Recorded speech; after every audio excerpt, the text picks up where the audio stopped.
Good evening, everyone. Welcome to Convention of States Indiana Live. My name's Dale Parrish. I'm the State Director for Convention of States here in Indiana. And I want to welcome you to our broadcast this evening. Got a very, very interesting broadcast set up for you tonight.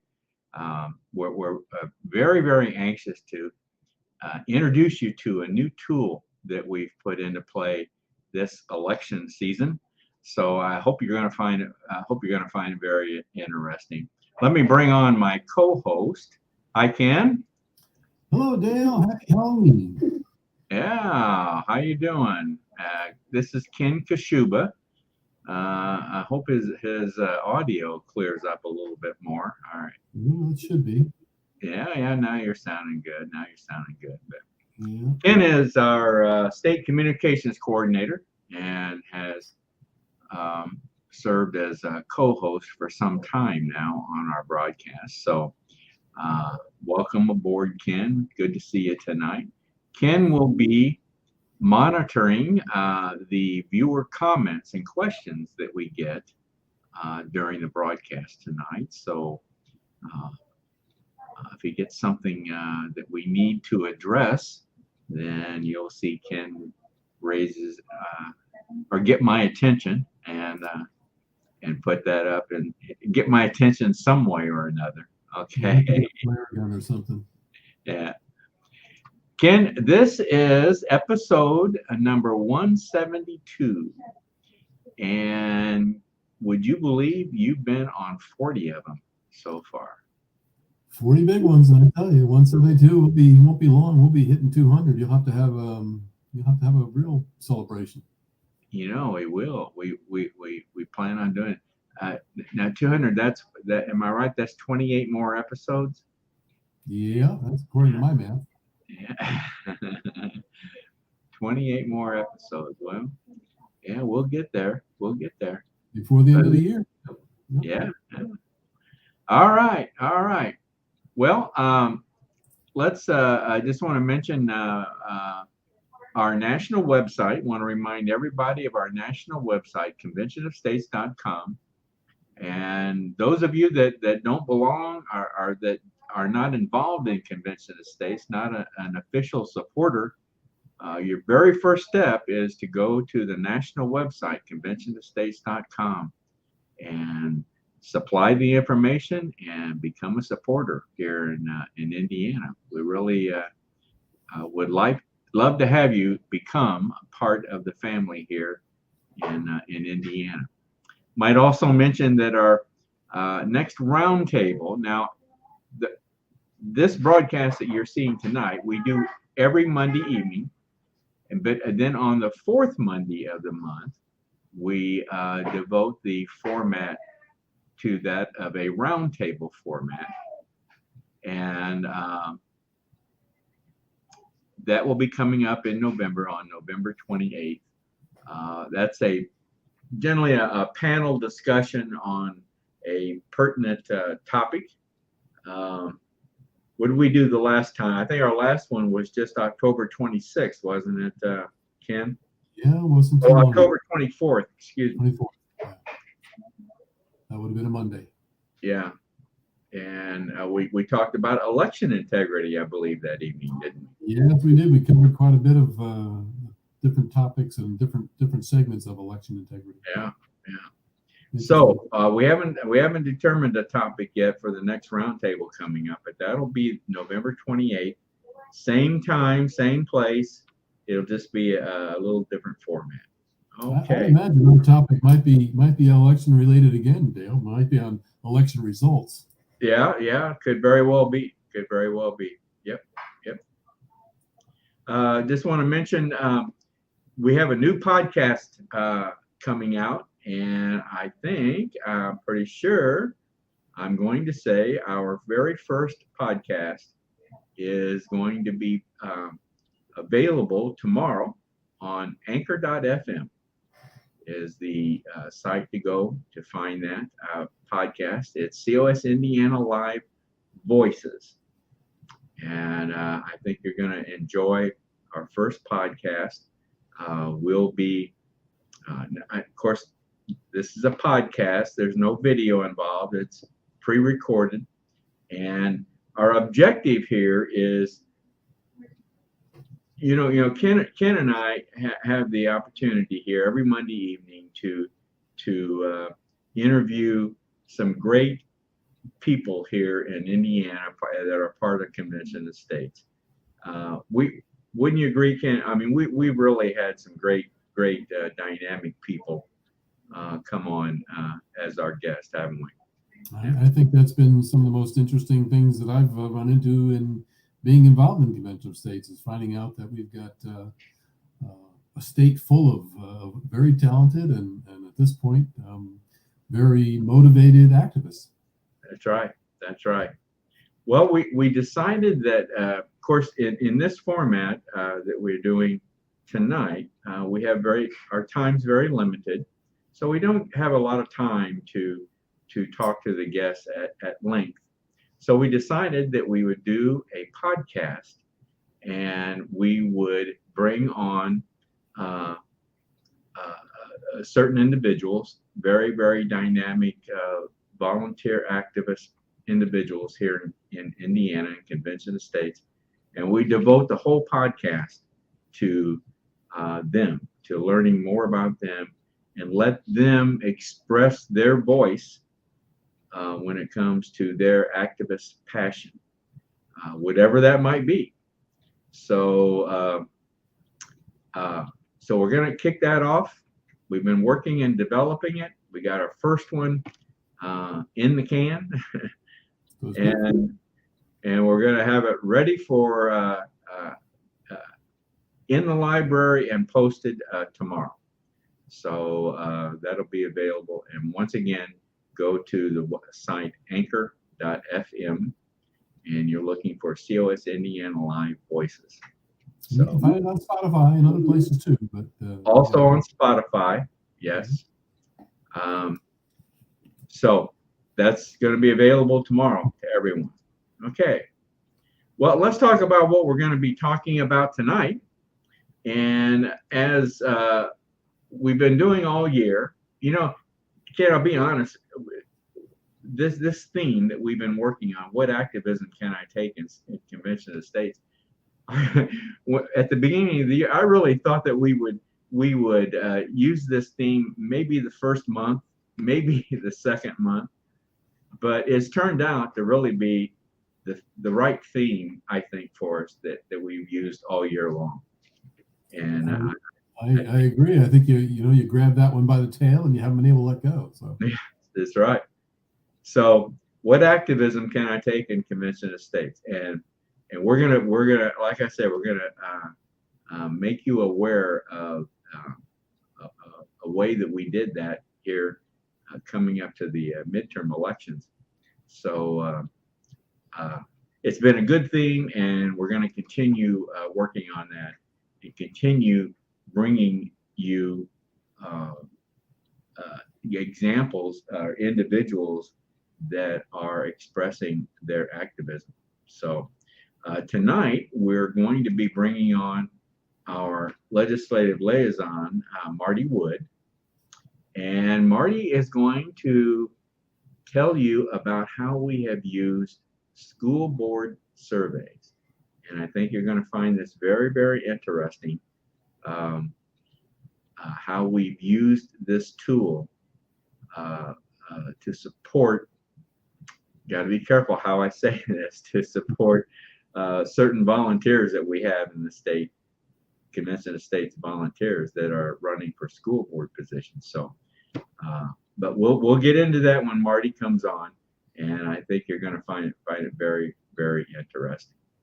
So after we do Marty, then thought we'd have a little segment from Maringo Mike on elections, and Maringo Mike's got some things he would like to say to everyone.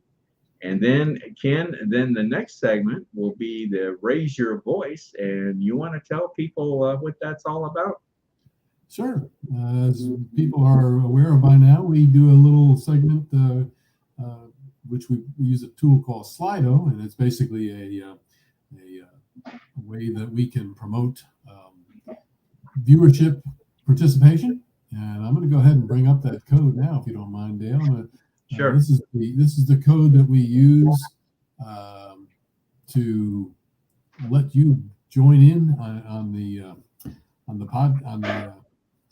participation of our quizzes and our polls and things that we use to connect with viewers, basically, so that we can get a better handle on what people would like to see us to do more topics on. Certainly for the roundtable and anything else that we're doing. So, the QR code is up there for a smartphone to be able to capture that, and it basically logs you right into the site so you can be ready to go.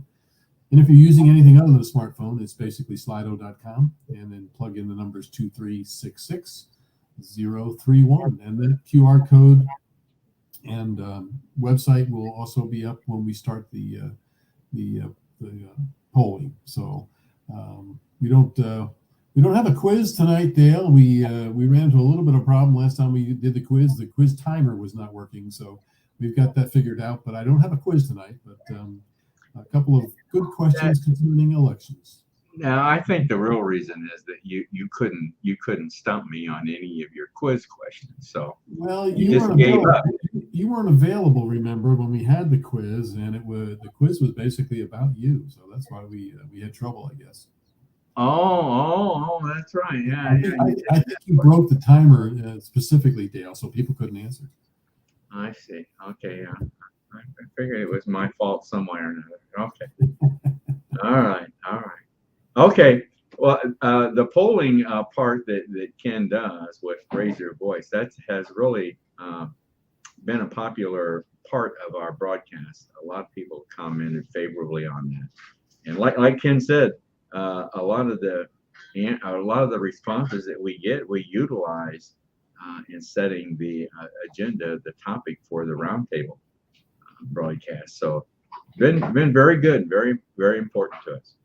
All right. Well, as those are basically the segments that we're going to go through tonight, and I just want to bring everyone back to the beginning here that we were talking about, and that's Convention of States and activism and how people are expressing their activism. So, Ken, let's any comments or questions to this point that we need to? A bunch of hellos and a couple of shaloms and a few things that people are just saying to say hi, and they're on the channel. So I'm sure once Marty gets here and we start our discussion, there might be some comments and questions that'll pop. Yeah, he's good at that. He's good at that, stirring things up. He'll get it stirred up if people will start asking questions and everything. Well, without further ado, let's bring Marty on here. Marty, I'll unmute you. Ladies and gentlemen, this is Marty Wood. This is our state legislative liaison. And Marty, tell us about school board surveys. Sure. Well, good evening, everybody. Glad everybody can join us tonight. So, as those of you who are with Convention of States know, that we are a nonpartisan self-governance organization. And on the basis of our 501 status, we have to be very careful. We are not allowed to advocate directly for any candidates or party. It's part of being nonpartisan. So we're about the Constitution. We're about self-governance. We're about moving things in the direction to inform and educate people. And so, as Dale mentioned, we wanted to find a way, and we have a tool that has been used very successfully over the last 6-8 months now in several places like Houston School Board, and most recently in Sarasota, Florida, where they put together survey questions for all candidates of record and sent that out as a way to inform voters about basically what their candidates stand for, what are the issues that are prevalent in those areas, and what do their candidates stand for. And as you know, school board is one of those local governance levels, and there's others. Unfortunately, your trustees, your commission, your county reps, your city council people. The local newspapers don't exist much anymore, and it's hard for voters to get information on these candidates unless you're just all over the internet, and it's hard to find time to do that. And Marty, but before you get off to the next topic here, I just want everybody to understand how difficult it is for us to stay within the legalities of constraints that we're under. I think we would all agree it's very, very difficult. I mean, we want to support certain candidates, and these legalities and parameters that we have to operate, it applies all over. It's any office, any candidate, any election. That's right. And I think the simple rule of thumb that we found is that you basically have to ask everybody the same thing and record their answers truthfully and accurately. And so that means keeping it simple. And and then surveys, as you know, it's the surveys cannot really be objective or subjective. So they're yes or no answers to the survey, or unfortunately, some people feel that they just don't feel capable of answering the question, so they don't respond. And we have that as well. But nonetheless, they've all been contacted. They've all been asked the questions. They've all been given that opportunity. And that's all we can do as an organization is put it out in front of them and ask for their opinion and see where they stand. If they don't respond, they don't respond. Yeah, it goes back to the old way of doing a debate, Marty. I mean, you want to give everybody a chance to voice their opinion, and then let the truth come out from there. Let people make up their minds. So that's a great point, Ken. And I personally like debates. They're harder to set up because it's hard to with the number of candidates running, it's hard to ask and get responses from all of those in a debate format. Things start to get off track, and then people feel it might be unfair or whatever.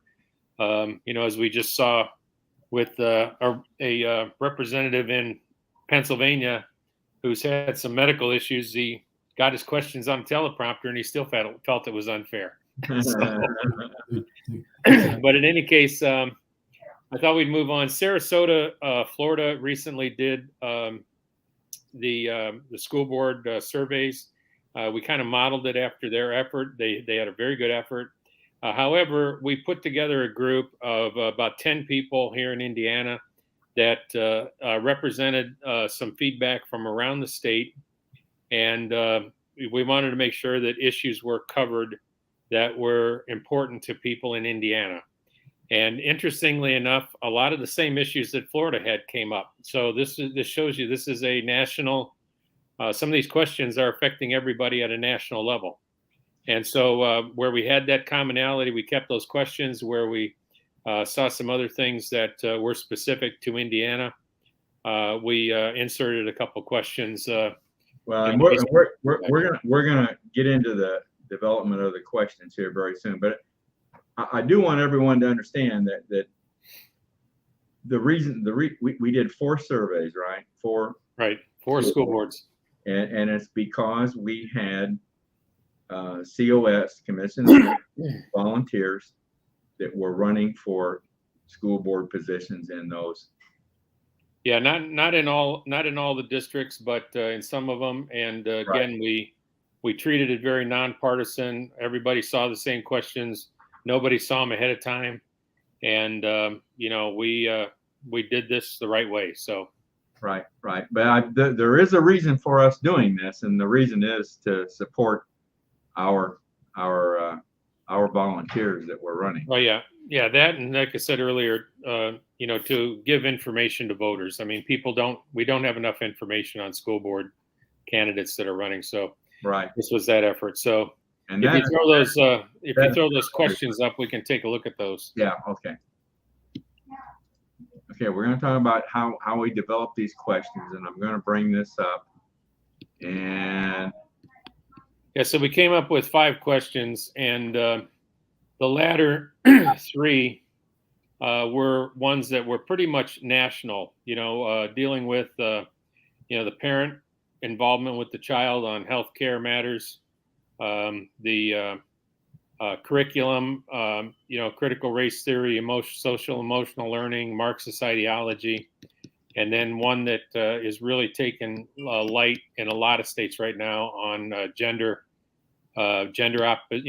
change, gender education, and trying to influence that at very young levels.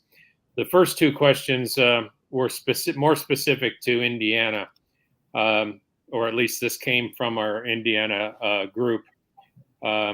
Support policies, curriculum, these kind of what go to what the real role and responsibility of a school board member is. Your primary role is to select your superintendent as your chief executive officer for the school district, and then you're responsible to engage people and to have metrics in place to make sure your superintendent's doing their job, and that you really have your hands on the budget and understand the value of the taxpayers' money.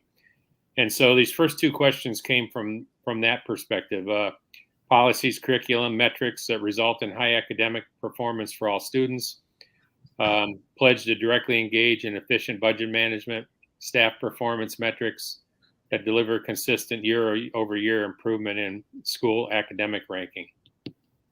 So we covered, the basics of quality of school, growth and continuation of that quality through some of the issues that are near and dear to parents' hearts right now. And this, much of this came from Florida, right? Is that what you're saying? Yeah, all of this came from a group of 10 people that we assembled here in Indiana. Okay. But we presented the model that Florida had in Sarasota, in the Sarasota campaign. And the last three questions were very similar, like I say, to questions on that Sarasota survey. A little different, but pretty much the same content. And the first two questions deviated from Sarasota and took on that Indiana perspective a little bit to really focus on quality of education. And so, we had a nice blend here, and all candidates of record, our candidates had to file by the end of August was the filing deadline. So we got a hold of the election offices. We got the filing data from every candidate that had filed, and had to fill in the blanks with some contact information because we wanted to make sure we contacted them. We needed phone numbers and email addresses.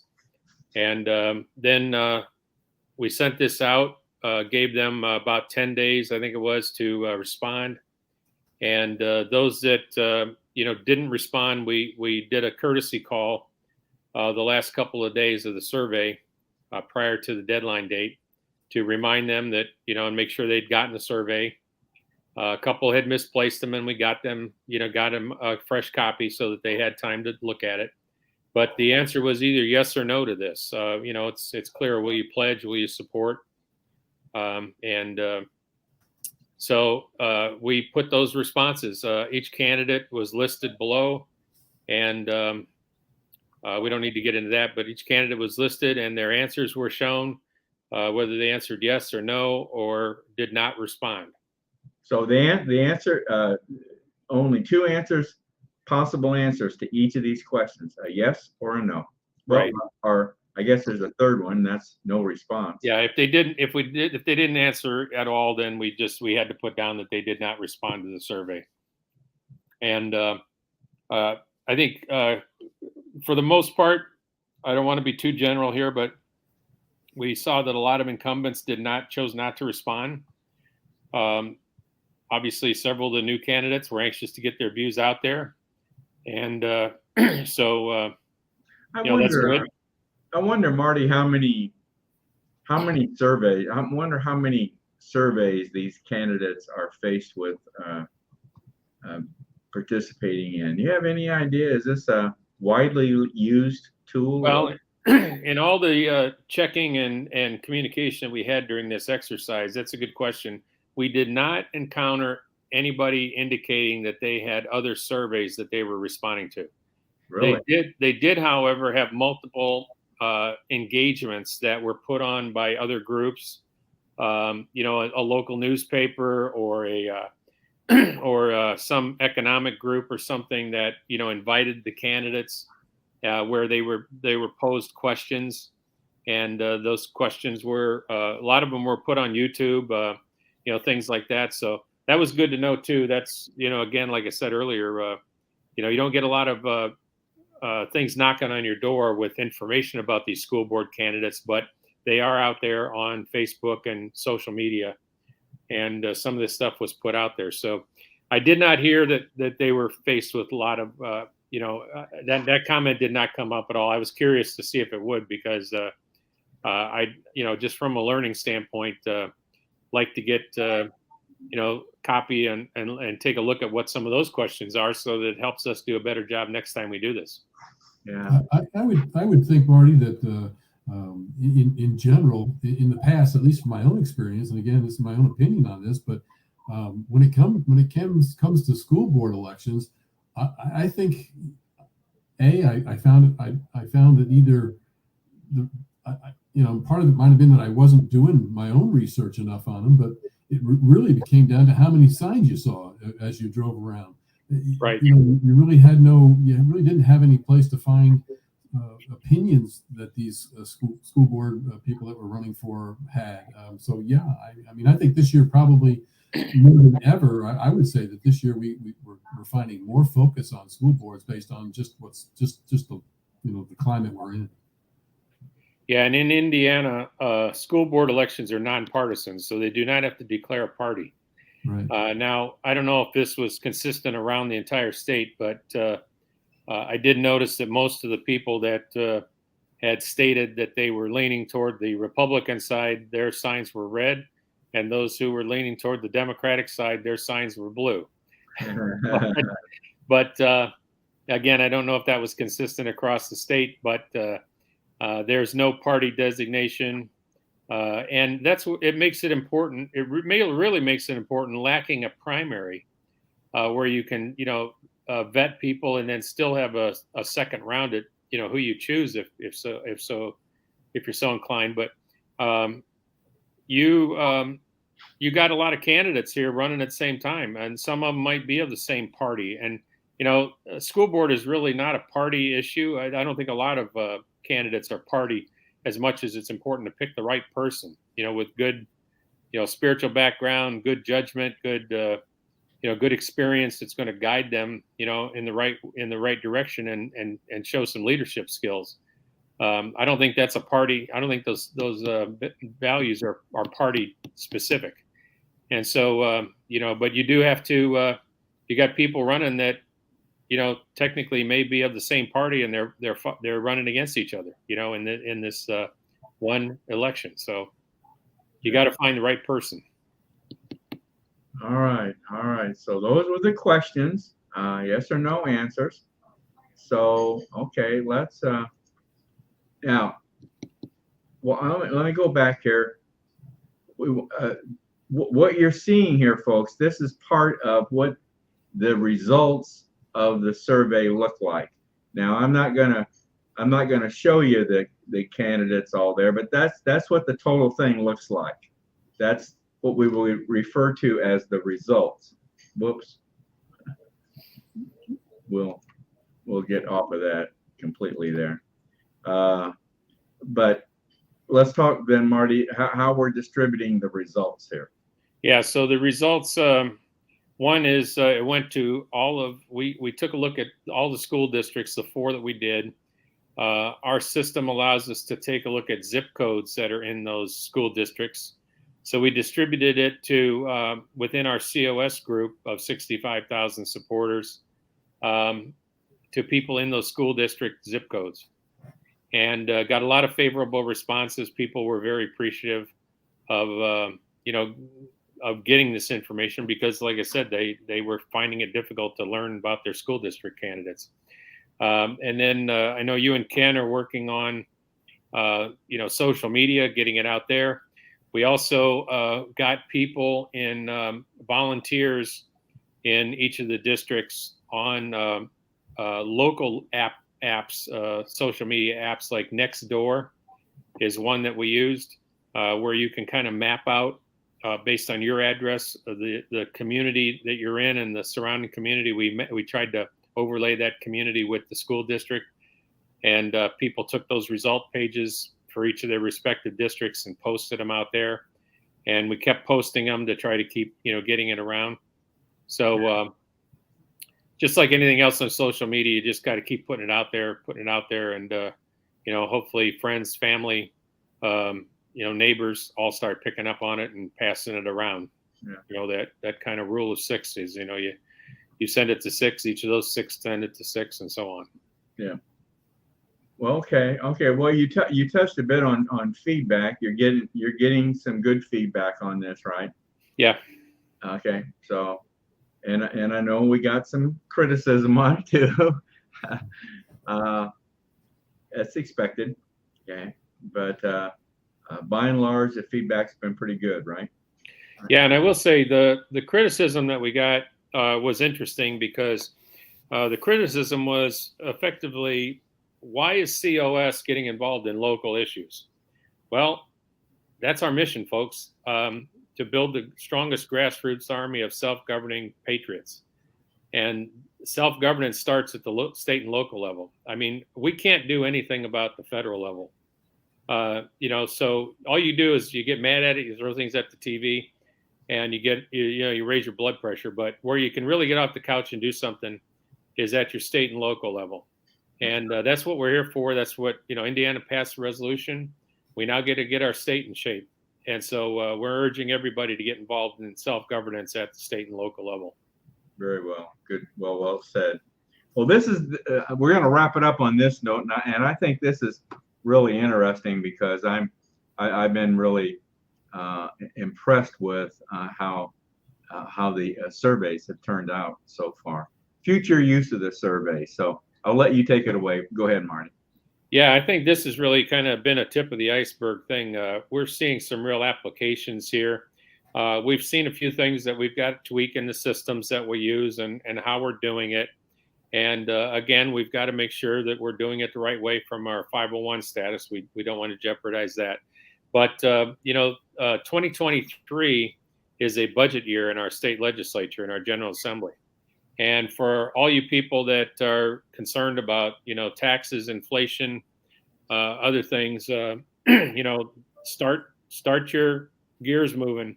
Start thinking about these things. What's bugging you from a state, local, tax, expenditure issue? Because Indiana is very fortunate in that we've got a balanced budget amendment, and we are very flush with cash. We are in the black.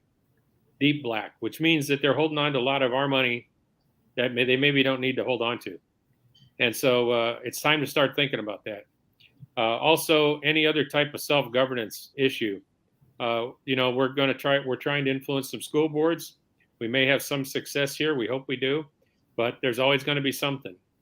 Your city council, your county council, what's going on in your neighborhood, what permits are being processed, and how is that doing? That's all governance, we don't like the federal government telling us what to do.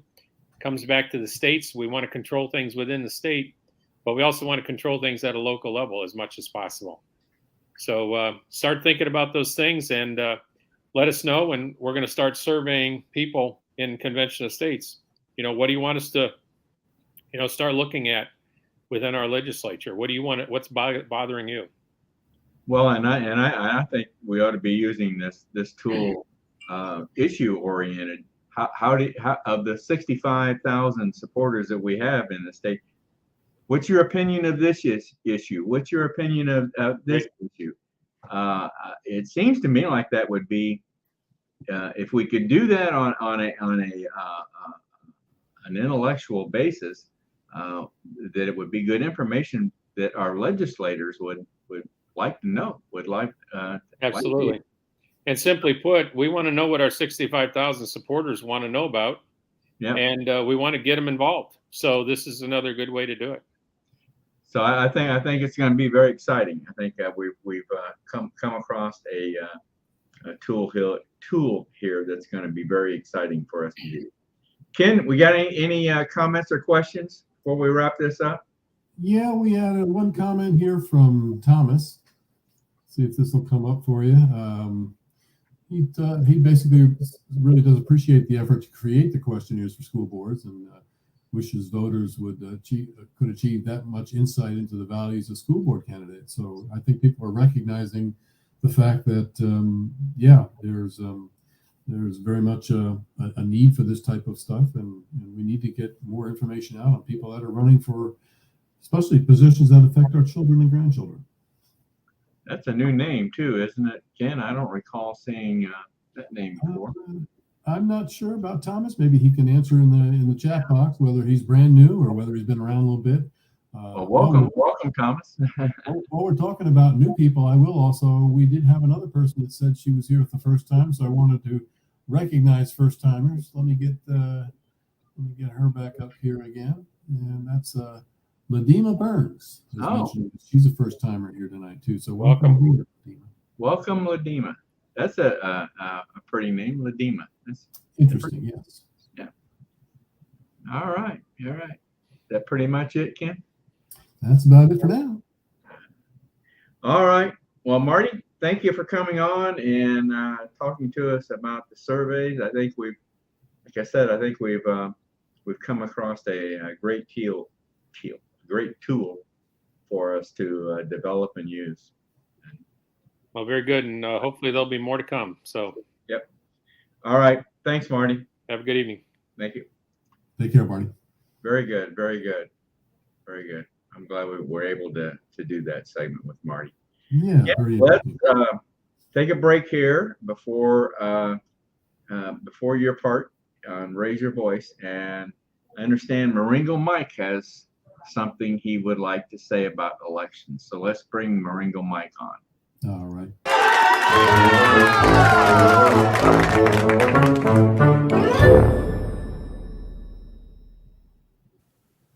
Welcome to another Maringo Mike's Corner. Election day is just around the corner, so there's never been a better time to stop focusing on this and get up off of this. It's the most important election of our lifetime if we're going to take the steps to bring about change in our country. And while we're at it, take 5 or 6 people with you to the polls. I encourage you to research those running for your local school board as well, as it's become clear we need to have the best people in charge of our children's education. Well, that's all for now. This is Maringo Mike saying bye-bye for now. Bye-bye.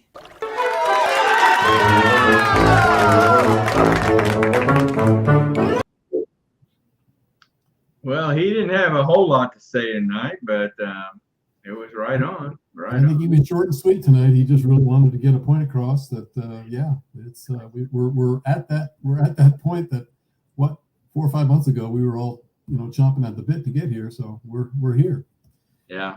I think the other point he wanted to make was, hey, you don't have to advocate for anybody in particular. Just you got neighbors who need a ride. You have people that maybe haven't voted in a while, whatever. It's time to invite them and tell them to get out there and vote. We gotta have the people show up. That's right. Yeah. All right. Well, let's get going here then on our next segment, which is Raise Your Voice. And Ken, you want to kick it off and bring Maringo Mike back again and kick it off? Bring him back. I think he's gotten into the other room now, so he can go ahead and kick off Raise Your Voice. All right. Yo, scan the code and join the fun. It's your turn to be heard.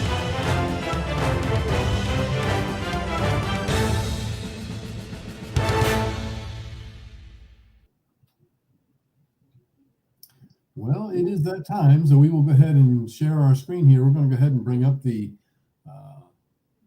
Slido presentation for this evening and get that kicked off. So once we have that shared, and it should be showing up here right about now.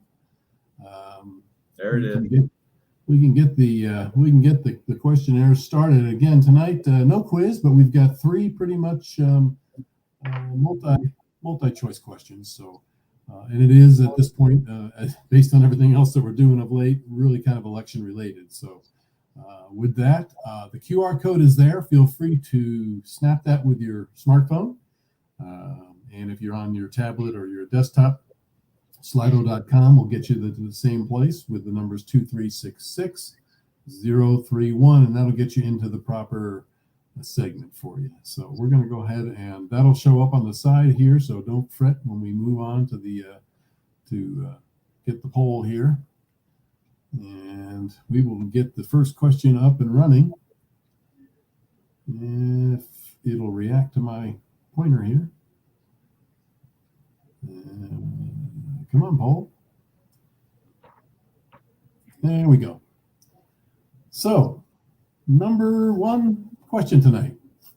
If your voter ID has expired, which of the following statements is true about this? First one is your ID must be current. The second one is as long as your address matches the voter roll, you're okay to vote. If your picture matches, you're okay to vote. Or the last one is you're okay if the expiration date has occurred after the most recent general election. So which one of these statements is true? And again, it's your ID must be current. Got quite a bit of votes on that one. As long as your address matches the voter, that's coming in as second place. And we've got no votes on the third or the fourth one. So I don't know, Dale. What's your do you have a vote here or what? I didn't. I guess I never thought of an ID expiring. Well, I mean, let's say you showed up at the voter poll and you've got a driver's license, but it's expired. Are they going to let you vote? I'm going to say the ID must be current. I'm going to go with the first one. The number one there, ID. That's 86%. 86%. If it's not current, you could walk in there with anything, well, if it's not current, I mean, it still would have to be a government or a state issued ID. Right. But if any of those, if they're expired, I guess that was the question. So the statement basically again is which of the following statements is true, and it actually happens to be number two. You're okay if the expiration date has occurred after the most recent general election. You're okay if the expiration date has occurred after the most recent general election. Huh. Yeah. Okay. I took that directly off the state page on ID voting here in Indiana, and that's that you would still be okay as long as the expiration date happened after the most recent general election. So I don't know how they came up with that, but that's the true statement. So all right, I think we stumped you, Dale. Yeah. Second question tonight is overall, how would you rate Indiana's voting laws and procedures, where 1 star means terrible and lots of work needs to be done, and 5 stars means it's running smooth as silk, and anything in between would give you a basic idea as to where we sit. So based on Indiana's, we're rating the Indiana's voting laws and procedures here in the state.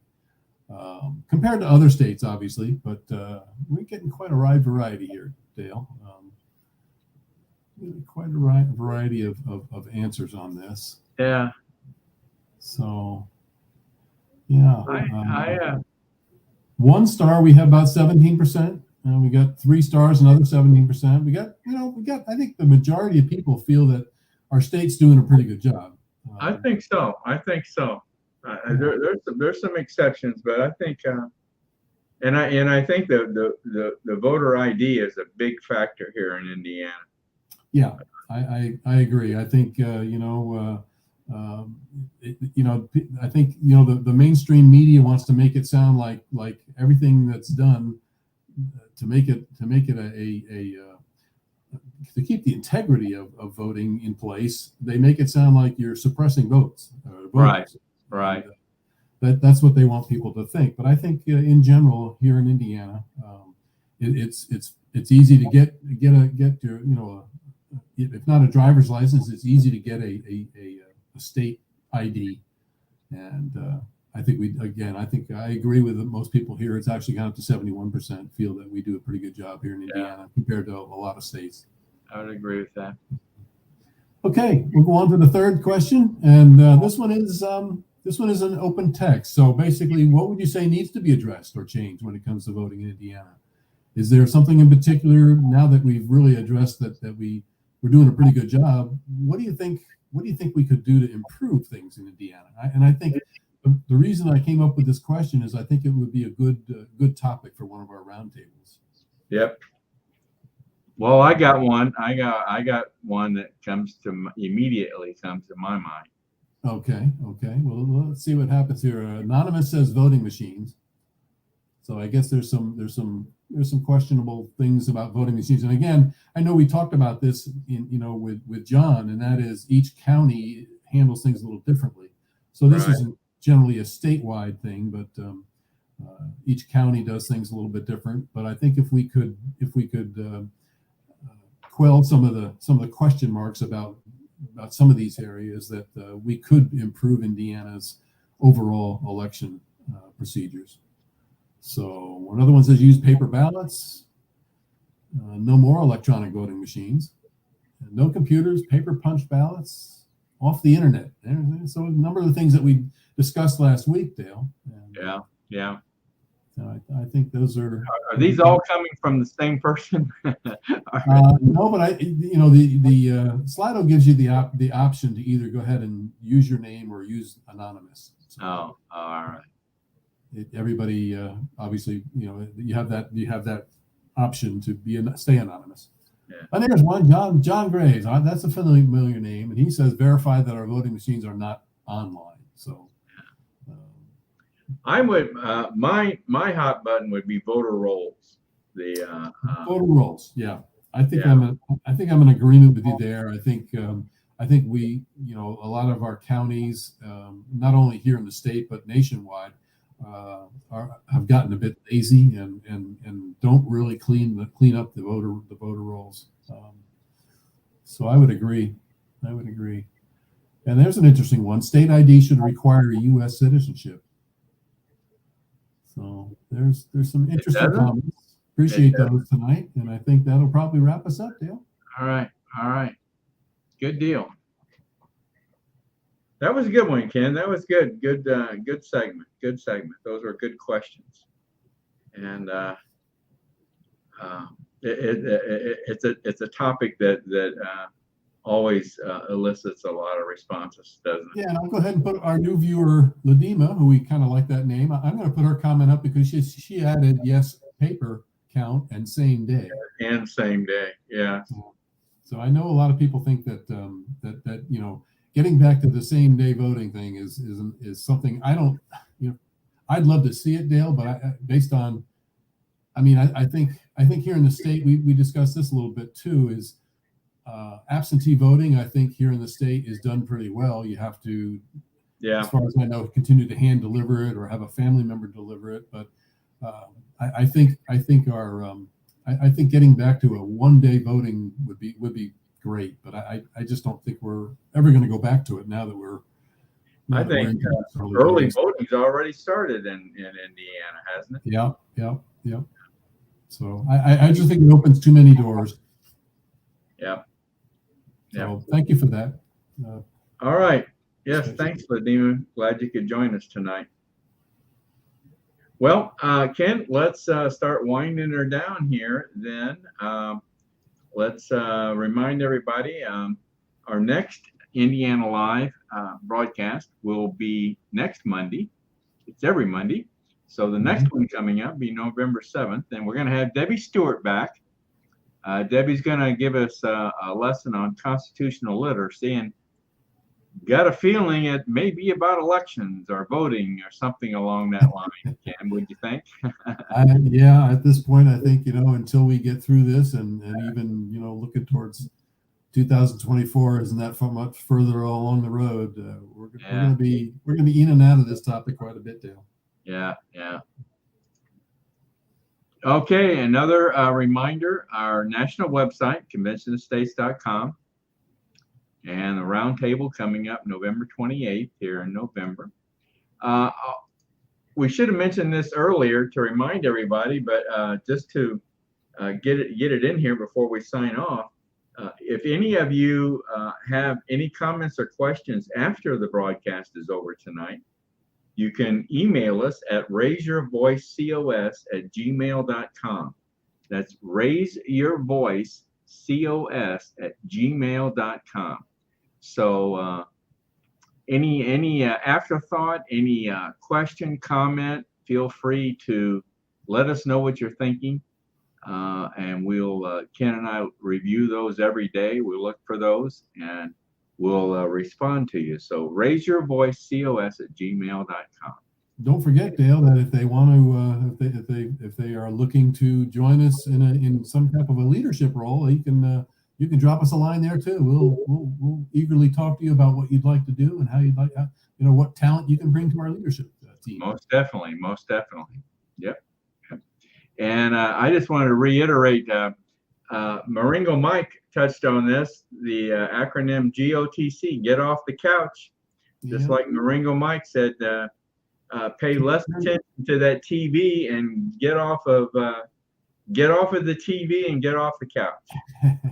That'll have to be in the next one, GOTV and There you go. And finally, I just want to remind everybody, our new podcast starting tomorrow, COS Indiana Live Voices on Anchor.fm. Now, we ought to also put on here, Ken, and I'll try and think of creating another banner on this. The roundtable broadcast that we do on every fourth Monday of the month, we do offer the audio portion of that broadcast as a podcast. So that can also be found on Anchor.fm or Spotify, COS Indiana Live Roundtable. So we've actually got, as of tomorrow, we're going to have 2 podcasts available, Voices as well as Roundtable. So we're getting in the big time here, I think, Ken, aren't we? I suppose so. Or we're creating a lot of work for you, or I should say that. But now Ken does a great job for us, and a lot of this, of course, there are technical issues surrounding all these things, and Ken does a great job. Well, Ken, I see we're about ready to round up. I see we had a lot of comments and questions tonight. Anything more that we need to put up? No, just some things that people wanted to put into the chat section, and as I'm looking through it here, no, pretty much people pretty much have I think answered in our Slido tonight and gotten some of their comments that way. Okay, all right. Well, then that'll be a wrap for us tonight, and thank you all for tuning in this evening, and we will see you here next Monday, same time, same place, and we're going to have Debbie Stewart with us next Monday on constitutional literacy. So with that, I'm going to say good night. Good night, Ken. Good night, everyone. Good night, everybody. See you.